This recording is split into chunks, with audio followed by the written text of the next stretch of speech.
ఇప్పుడు మా ఇల్లు మీకెంత దూరమో మీ ఇల్లు మాకే ఎంత దూరం అంటానికి మరి సరిపోతుంది. బట్ మరి హరీష్ రావు గతంలో మీరు ఈ రకంగా పీపీటీ మరి ఎందుకు ఇవ్వలేదు, మరి ఏ రకంగా అడుగుతారని ప్రశ్నోత్తరాలు అయితే వచ్చాయి. అంటే మీరు అధికారంలో ఉన్నప్పుడు ఒకలాగా ప్రవర్తించి ప్రతిపక్షంలో ఉన్నప్పుడు ఇంకోలాగా ప్రవర్తిస్తారా, మరి ఇదైతే కరెక్ట్ కాదు కదా అని. కానీ అదే సమయంలో కాంగ్రెస్ పార్టీ కూడా 1-4 సార్లు పునరాలోచించుకోవాల్సిన పరిస్థితి.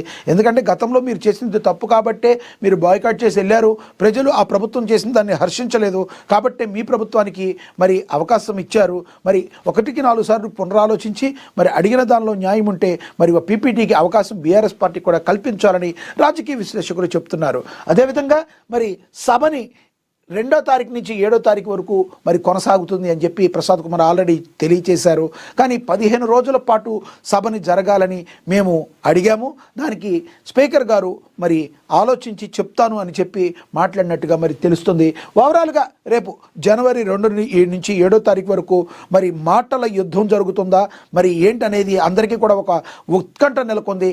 ఎక్కడైతే మరి తెలంగాణలో ఉన్న సమస్యలన్నింటినీ కూడా ఆ సమస్యలను పరిష్కరించే దిశగా ఆరోగ్యకరమైన వాతావరణంలో మరి ఈ శాసనసభ సమావేశాలు జరగాలని మనస వాచిన కర్మేణ మరి తెలంగాణ ప్రజలందరూ కూడా కోరుకుంటున్నారు. మరి ఫ్రెండ్స్, మీరేమనుకుంటున్నారు? జనవరి 2 నుంచి 7వ తేదీ వరకు ఏ రకంగా శీతాకాల సమావేశాలు జరగబోతున్నాయి, ఎలా జరిగితే బాగుండు అనుకుంటున్నారో మీరు కామెంట్ బాక్స్ రూపంలో కామెంట్ చేయండి.